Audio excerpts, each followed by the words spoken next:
In this video, we're going to be covering some of the major principles learned with this technique. And this is broken up into a few different categories. One is quarter timing.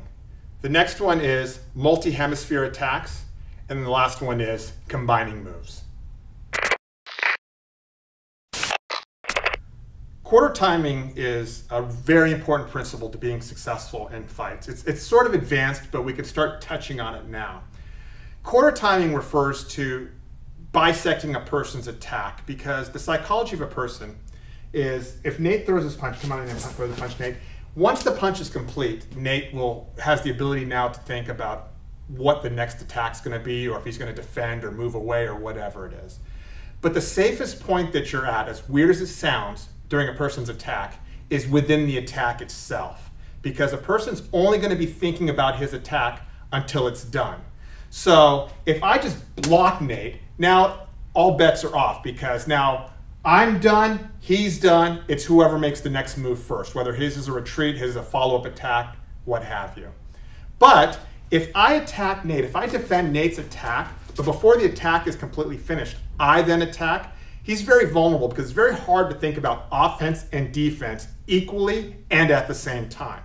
So if he comes in, you'll notice that before he finishes his punch, I've already thrown my next strike in. So in slow motion, if Nate comes in, I've met it early, it's still coming out, and then I've hit him.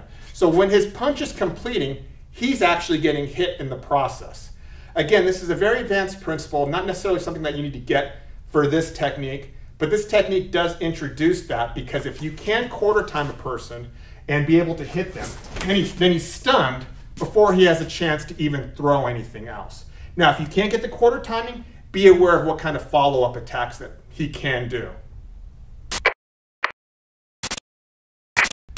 With multi-hemisphere attacks, I'm just going to use Nate's body, so we turn him.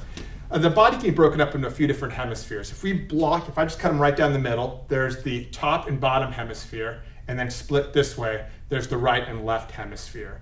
Breaking that into quadrants is important, because generally speaking, a person, if I hit someone somewhere, like I hit him in this quadrant right here up to the head, his body, his protecting mechanism, his hands, will go to protect that. So that basically says I can't just sit there and do this to his head. His hands are eventually going to come and protect him.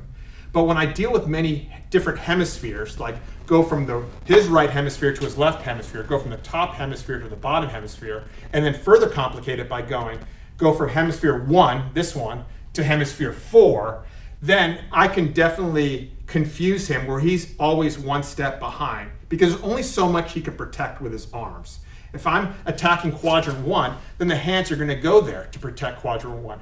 Now, this hand might be there to protect quadrant 2, but if I come down here to 3, which is in that technique, look what that does. That stuns him, and that throws him off. Now, I throw him off here.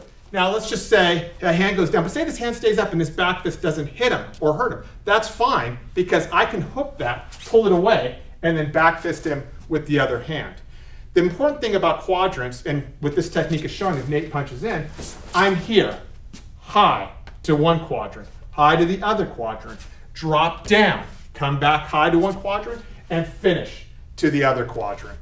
Doing that in fast, rapid succession and being able to hit the person makes it so that they can't intelligently defend themselves, because they have no idea where you're going to be striking next. So another big principle to cover is combining moves.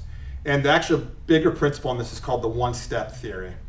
Now, what this refers to is where people get caught is, so Nate punches at me, I step back, I then block. I step forward, I then strike. So you notice how everything is sequential. One step, one thing, next step, next thing. If you want to truly be efficient in the martial arts, you're going to have to combine multiple things in one step. And what that means is, for instance, it's not enough for me to step in and then strike.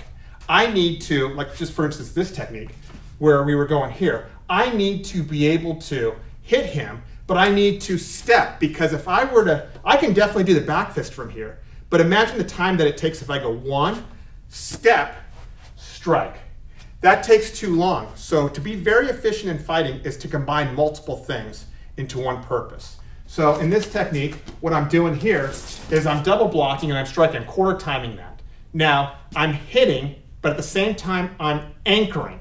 Now, as soon as I anchor, this one hits, and then this one releases. So you see that 1, 2, 3, and then this one steps as I get away, as I step and I strike. If you don't combine those moves, you're not going to be as efficient a fighter as you can be. But once you learn to make those moves more efficient, it's going to be very hard to stop you.